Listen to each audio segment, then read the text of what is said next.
Chris had actually, in the past, already robbed Rhonda and Dave's house. He had stolen a bunch of band equipment and sold it for drug money.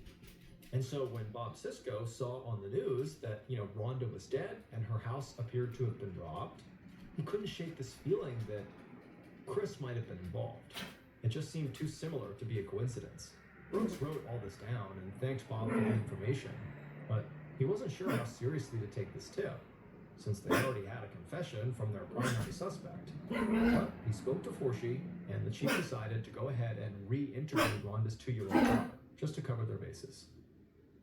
A few days later, so about 2 weeks after Rhonda's murder, Chief Forshee waited by the phone in his office, anxiously watching the clock. He knew that the social worker who had spoken to Amanda the first time was in the process of interviewing her a second time. And any minute now, this social worker should be calling him with an update. Now, Forshee was hopeful that the little girl would just repeat the same story that she had told on the day of her mother's murder.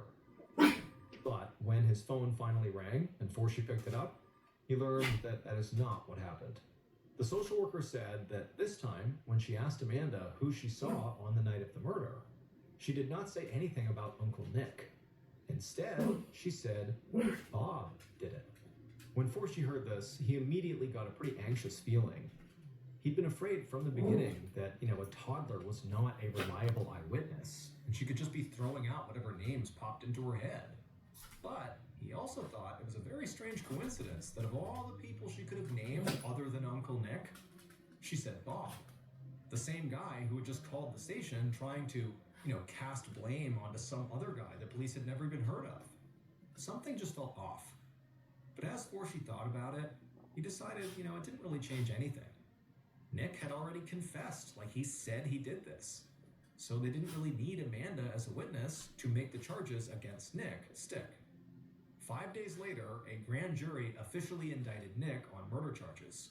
And to the huge surprise of investigators, Nick pled not guilty. So he was now claiming he had given a false confession and that he was not Rhonda Boggs' killer.